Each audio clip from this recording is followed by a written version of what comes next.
Hi, Spots and Cheap Pops. You're on the air. Hi, Spots and Cheap Pops. Lottie Dottie. Silicon Steve Valley, and we are here. The very best of professional wrestling talk on the internet. And it's really that freaking simple. Ladies and gentlemen, also very fast growing is Lottie Dottie. How are you? Yes, sir. I'm doing pretty well. You and I are celebrating a very important milestone on the show. We've been doing this show for damn near 3 years. In fact, we've been doing the show for 3 years. Seriously, for maybe a year. And one of our first goals, or really our first goal, was to get 1,000 subscribers on YouTube. And folks, as of Thursday night, we hit 1,000 subscribers. Oh, my God. It's been long. We don't know what we're doing. We haven't been knowing what we're doing, and it's been a long, arduous road, but we've really had a great success the last calendar year. And Vladi Dottie, I just want to say thank you so much for being part of this journey. You and I have been friends for 30 years, I think almost close to the day. I think we started hanging out in a springtime situation in 1994. And yeah, we've been fans of wrestling the entire time. We watched the Attitude Era together. We talked about wrestling nonstop. Nonstop. In fact, 2011, you texted me, did you see CM Punk's promo last night? And I was driving a truck. And this is just one of those moments of 30 years. And there's many, but this is just the one. Watch this promo. And I watched it on YouTube, and it blew me away. And so that's just one of them. And then all the conversations we had, I just want to say it from the bottom of my heart. It's been, and you know this, we're also very good friends off the air. Thank you so much for being part of it. It's been absolutely incredible journey, and we stuck to it. And like I always said, it's the only way we're gonna not make it is if we fail, and we got our 1,000. So thank you for everything you do for it, and it's been incredible. So thank you, and thank you to all the subscribers and all the people who are watching our videos and getting us noticed. So thank you. Oh, and the people who want to threaten to shoot me. You guys are great too. But yeah, we do appreciate all sorts of attention around here. But no, I have to thank you especially, man. You are the guy that puts in so many hours in handling this production, doing all the editing. It's sometimes a thankless world that you are putting these conversations out into, a future existence even. And I appreciate everything you do, and also appreciate even this little bit of a conversation that we have that we can add to the world of professional wrestling that you and I both love and enjoy. So I think it's kind of cool to be hitching our wagon a little bit to that, and I do especially want to thank the 1,000 subscribers that are now involved. It's a big milestone. Cheers to you guys. Cheers to Mr. Valley as well, of course, and on to the next. We're going to be pumping out more content. We're getting bigger and bigger and bigger. I'm going to do an on-location situation for a moment in the Valley for the Collision performing right down the street from my house. I'm really excited, the one in Allentown, so we're excited about that. So a lot of exciting things are happening, coming on. Maybe we'll even get something happening at Allentown Brewworks, maybe a little meetup with some people if we can get enough AEW fans not to think we're E-drones because we think Tony Khan should book better. But I digress. Yeah. Vladi Dottie, I guess we'll lead with Mr. Khan. You have to. You got to lead with Mr. Khan. Vladi Dottie, you're watching this Wednesday night. Tony Khan gets called out by Jack Perry. All of a sudden, the most over heel ever. The best bad guy we ever saw. The guy who sold out all 16 of his T-shirts that New Japan had. Just joking. I'm sure he sold a lot. And God bless him. Calls out Tony Khan. And Tony Khan shouldn't be on TV. He's not a good actor at all. He's no Vince McMahon there. Let's be honest.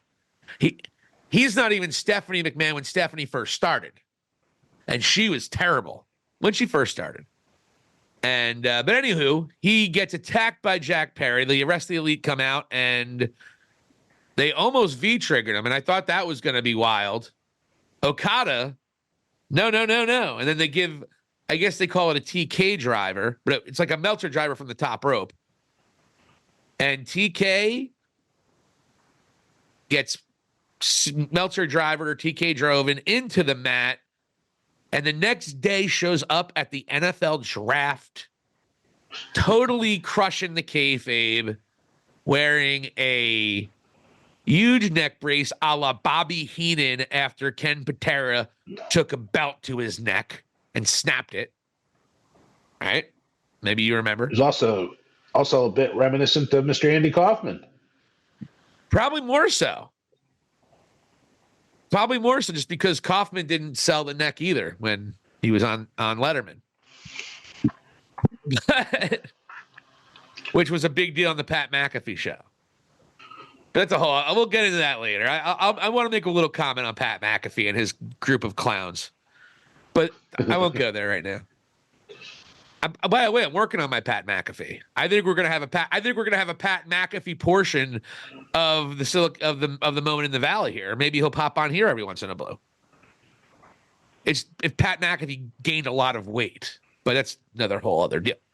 So they takes a Meltzer driver, shows up at the draft, and then if that's not beautiful enough, which I don't have that much of a problem with yet, he goes on NFL television, the NFL Network, for fuck's sake, and he said this. I'll play a clip of it. Harvey Weinstein was not probably a name they thought they were going to hear in their interview with Tony Khan. Rich Eisen's like, huh? All right. They handled it great, though. They really did. They responded like, ooh.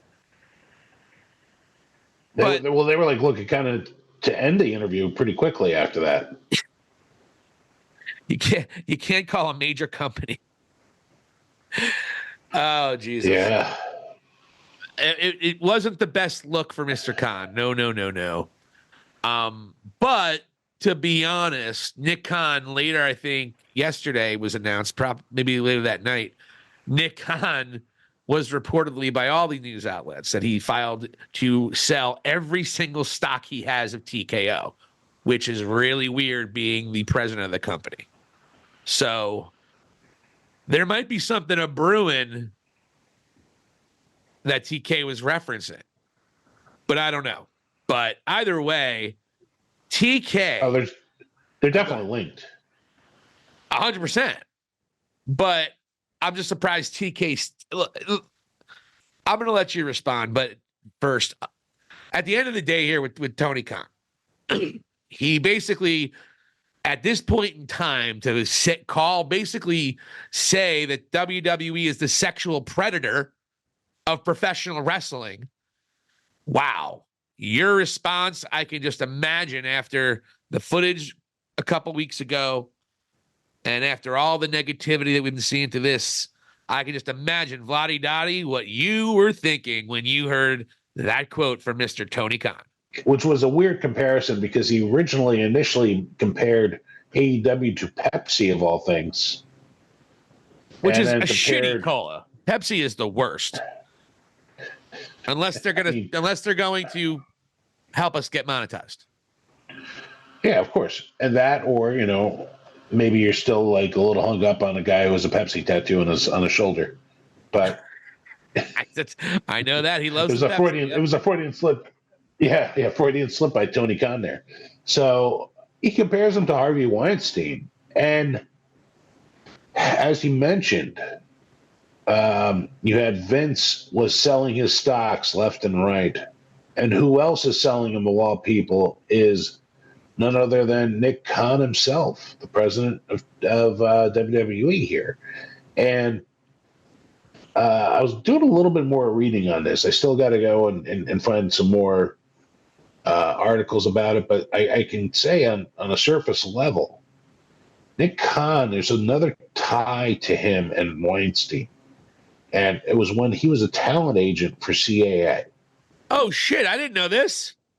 So he was there when this all broke. And, the question is whether or not did he perhaps turn a little bit of a blind eye over there, which I'm not saying he did or did not.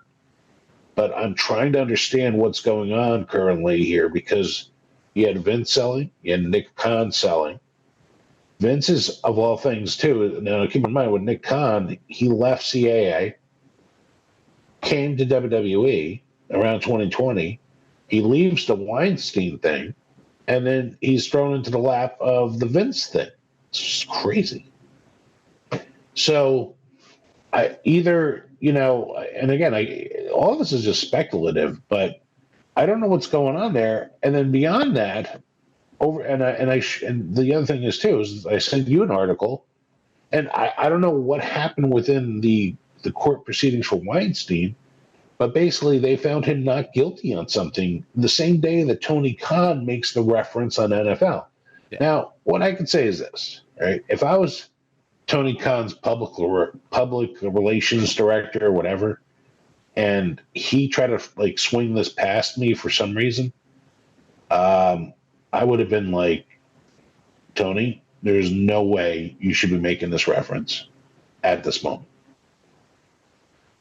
Like, you are basically calling your competition a sexual predator. The guy is in the news again as of a few hours ago. And you have victims that feel slighted. And all of a sudden, you're turning those crimes against them and applying it to your competition, which kind of seems a bit insensitive, Tony. Low blow. So I don't think there's a win-win there by any means by getting this horseshit joke off on the NFL Network because your dad is involved with them. So I would have said, you know what, steer clear of that reference. You want to go and do a shot at WWE in a different manner, by all means, whatever. It's a billionaire. You're a billionaire. You're going to go and do what you want anyways. But this, at least reconsider.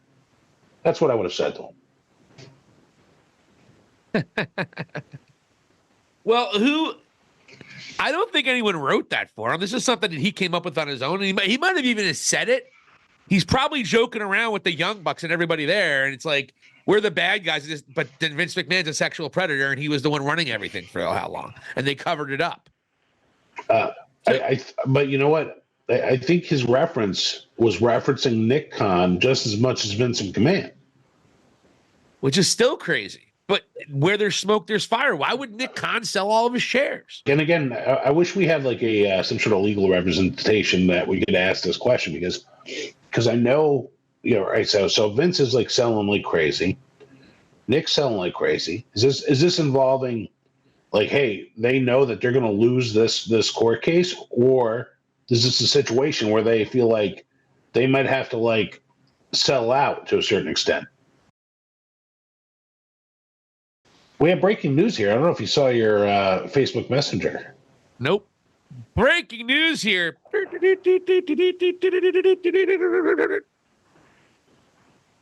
Drew McIntyre re-signs with the WWE, as announced by the final boss, The Rock himself. Drew McIntyre. Congratulations, Drew McIntyre. I'm excited for him. All right. So, now it's just Becky and Seth. I should probably take down that video. Got like 900 fucking views.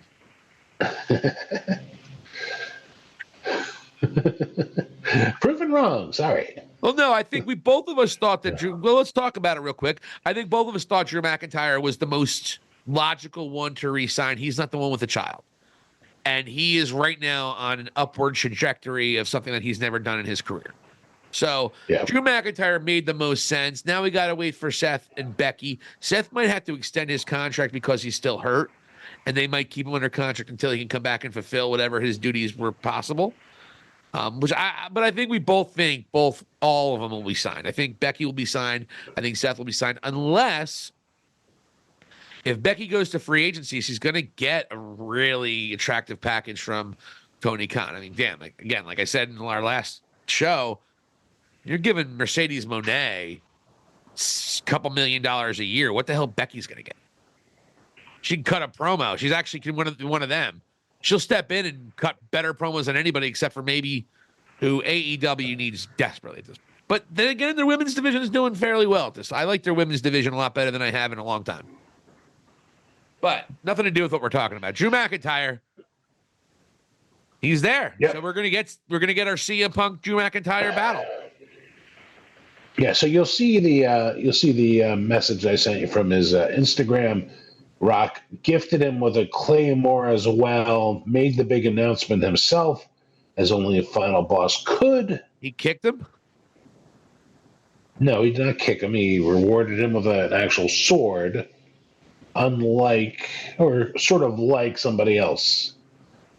But you said they gave him a Claymore. Yeah, the sword. Oh, is that what a Claymore is? Yeah. But I kicked him.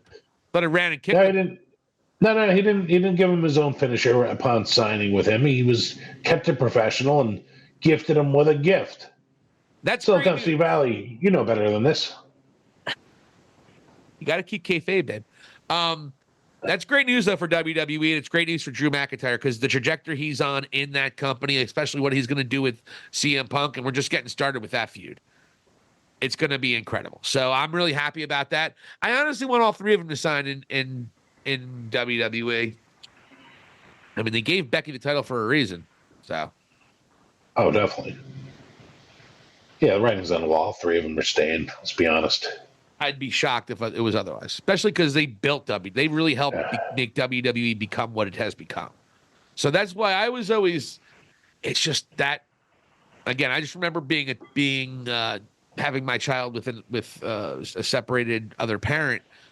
Those moments when I left my daughter, when I wasn't going to see her for a few days, and just her crying. And then me crying. It breaks your heart as a parent. So that was my only thing with Becky, and Seth that might be a part of it. But at the end of the day, WWE is in such a great spot right now. I mean, that's where people really want to work. It really is. Yeah, exactly. I mean, it's we're going to be critical of them shortly. However, it's still like the nicest landing spot because you have the largest audience. They're doing record numbers. Their events are actually that. They are events. When they show up at an arena, people show up. It's not 30% full. Imagine that. It's actually sold out. So, yeah, I get it. Yeah, for sure. And also, she can sell her book. If she was in AEW and sold a book, no one would give a shit. You know, this is where we are currently. We'll see what happens and what evolves. But that's the positive about WWE. Happy for In Drew regards to McIntyre. He probably got paid. Did they announce how much he got? No. He got paid, dude. You know he got paid. Good for him. Yeah. Like, don't you think about going on the free agent market? Here's your money right now. So with that in mind, it's a positive step for WWE. Oh, yeah. Again, Drew's doing some great things right now. You don't want Drew off your television set. Even the thing with Sheamus was amazing this past week. Recently, with the draft. Don't fucking get me started on this thing. This is where we got to be honest. We call it right down the middle, my friend. We call it right down the middle.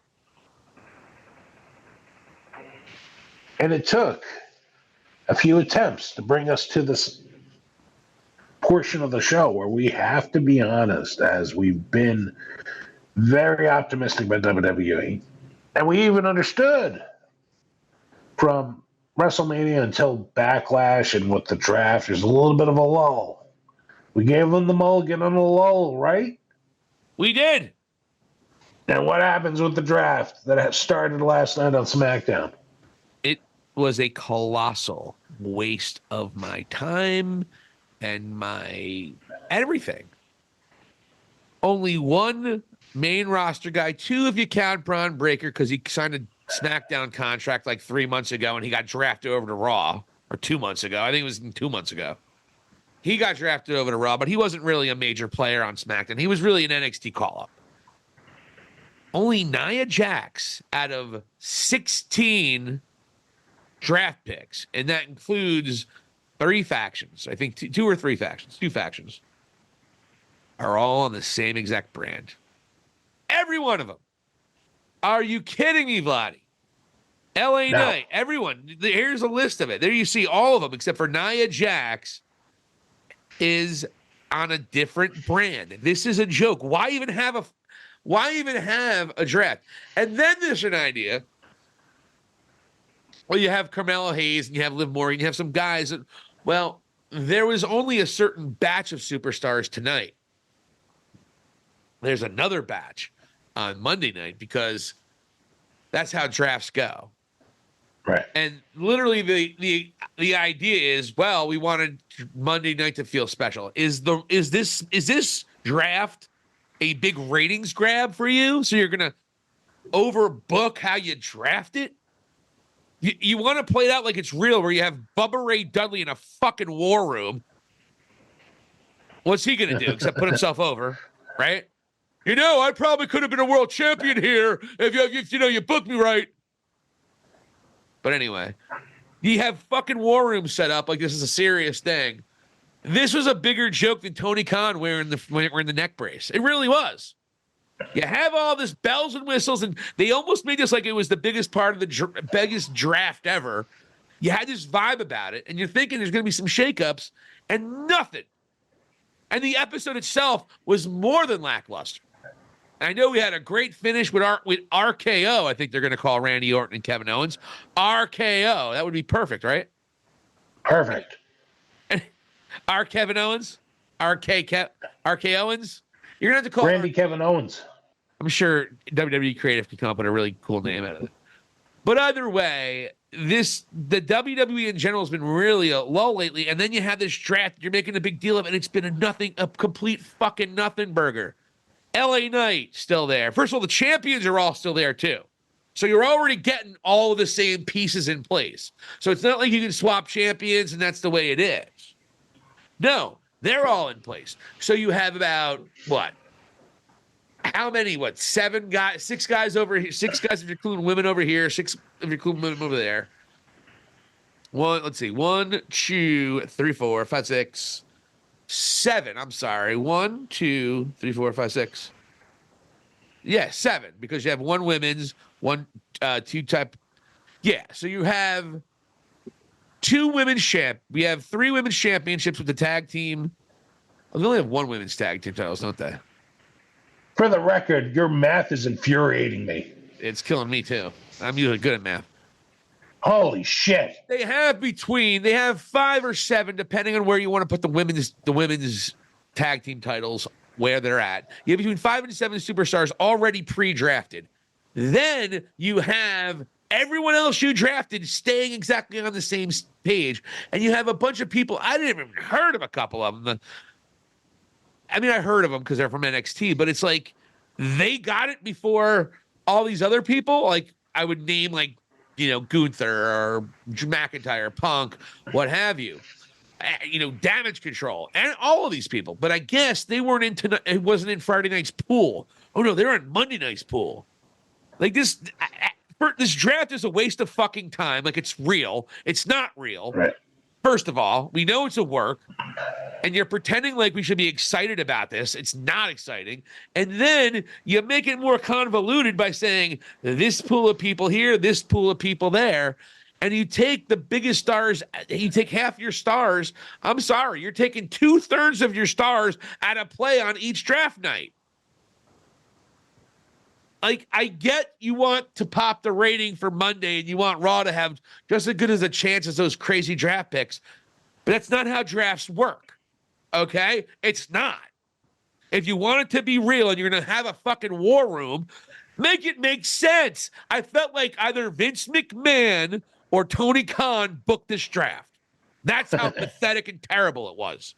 It was a joke. And I'm telling you right now, if Triple H wasn't in charge of WWE right now and it was Vince McMahon, or if this draft happened in AEW, it would be getting excoriated online. Also, if the opposite owner didn't say something stupid, it would have been getting excoriated. Another reason Tony Khan should shut the fuck up, but I digress.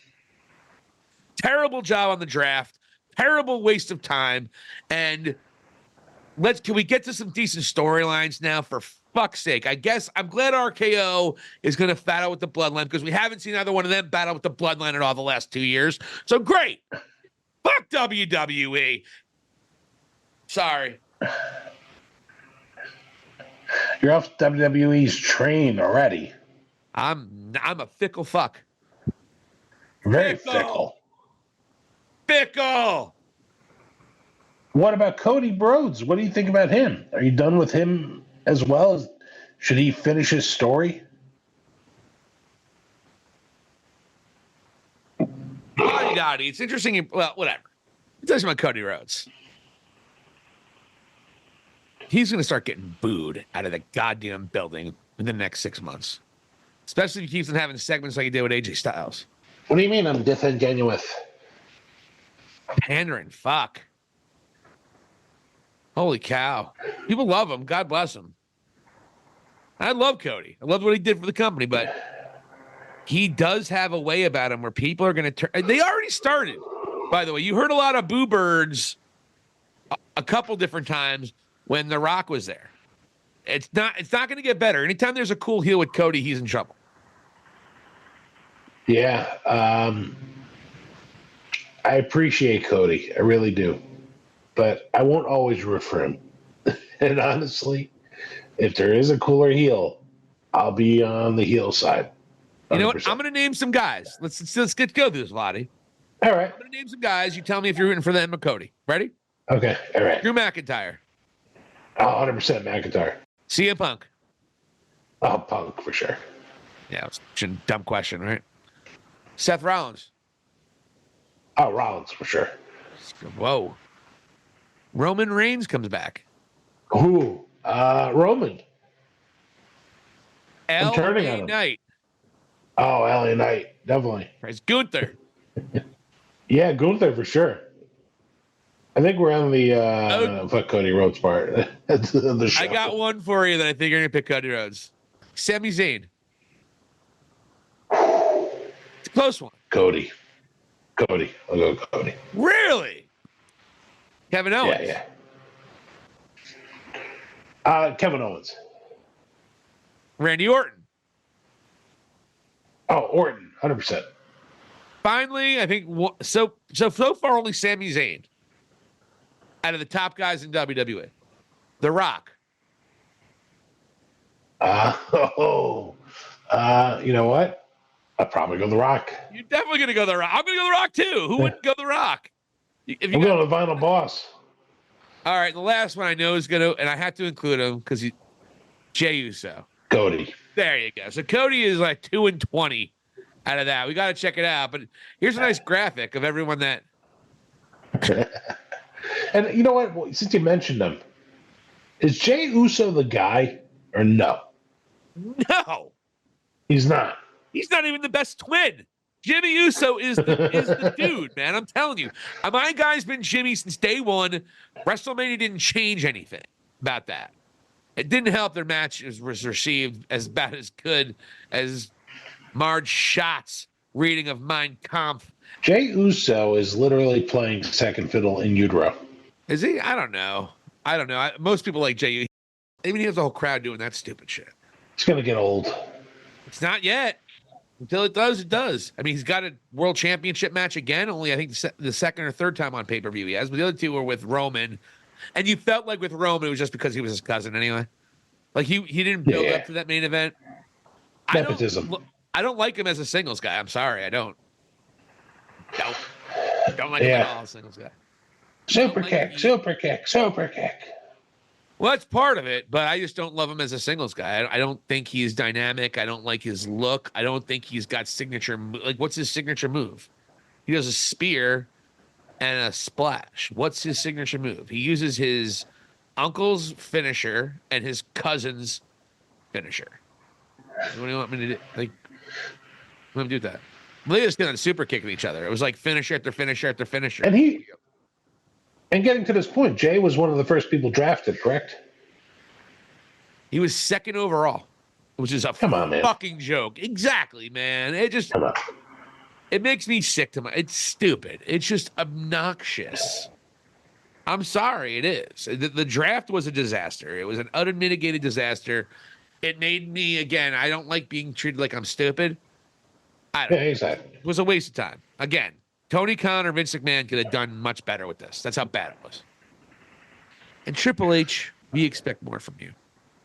Paul Levesque, talking to you, buddy. Paul Levesque.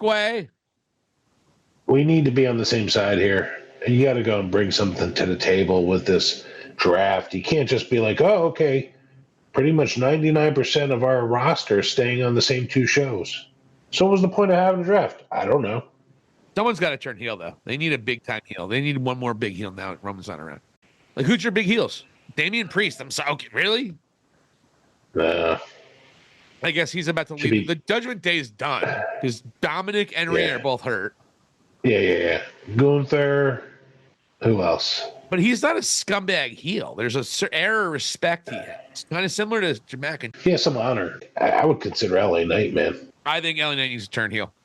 One of them has to turn heel. Somebody big has to turn heel. Yeah.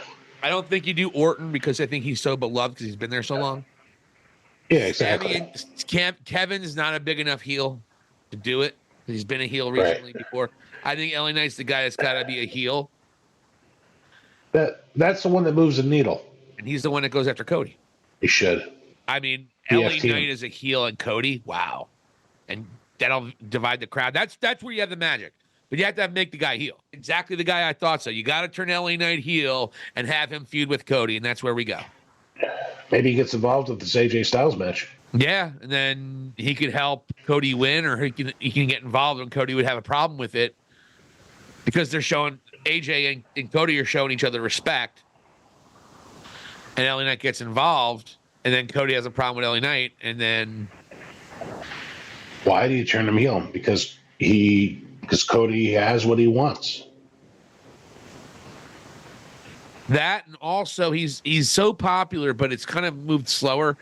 It's similar to how The Rock almost became world champion, and he was red hot as a heel, so they turned him babyface for like 2 months right before he turned heel again with Stone Cold. He was literally a babyface because he was cheered so much for like 2 months. That's kind of the holding pattern that LA Knight's been in probably since a year ago. Am I right? So you have this opportunity now to turn him heel and let him really get outside the box of as a babyface.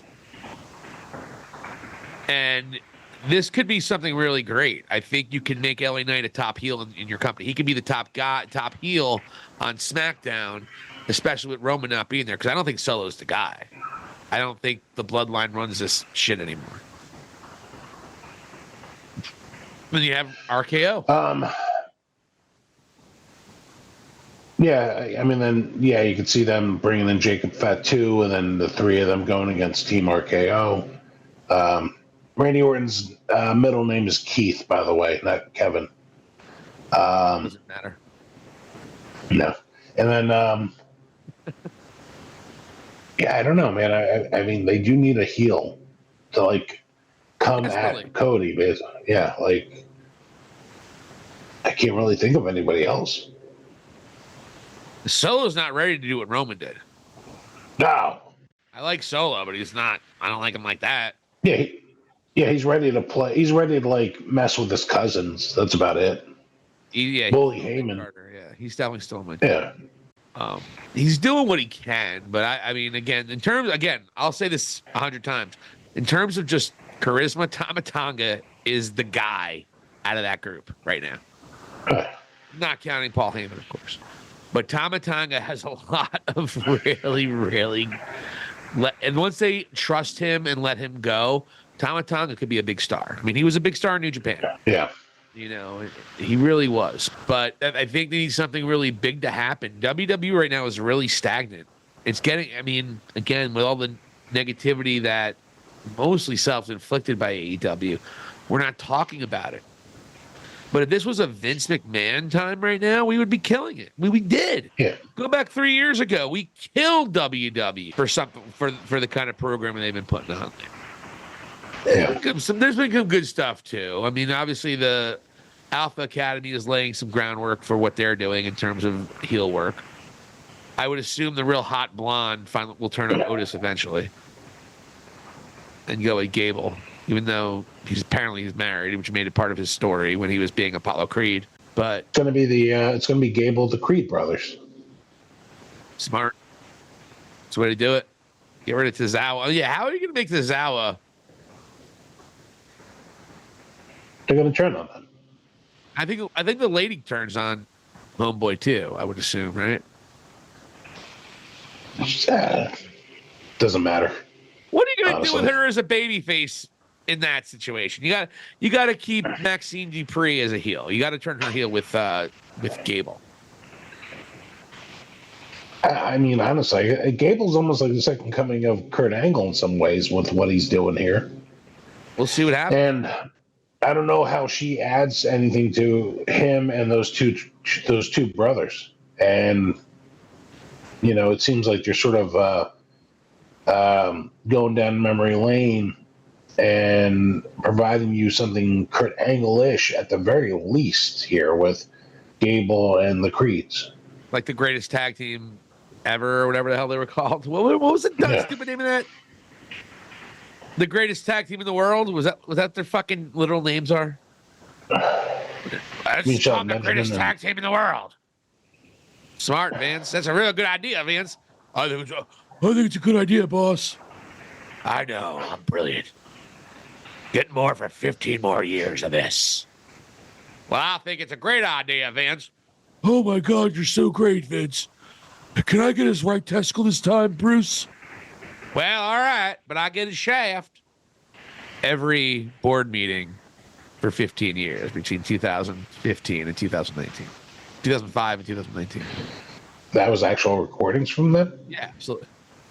Wow. Bring Shawn Michaels in here, too. I have something to talk to him about, too. I'll shit on his face. Well, I prefer... Vince. Well, I prefer you to...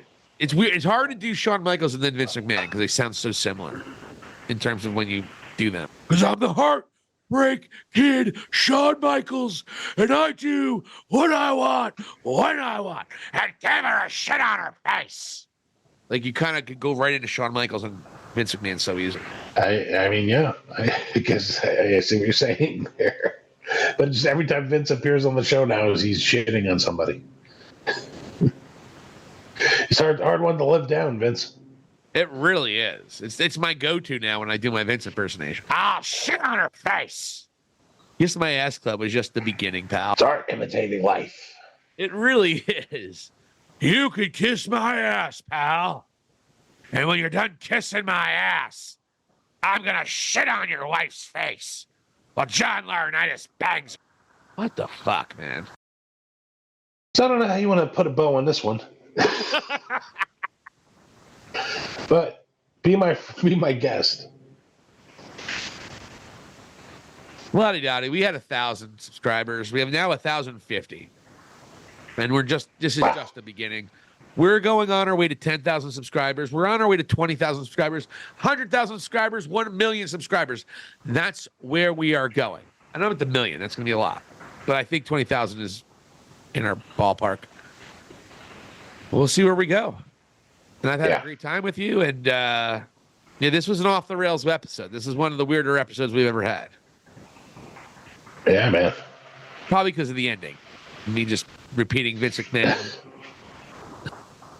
Shitting. Vince on McMahon people's shitting on people's faces. faces.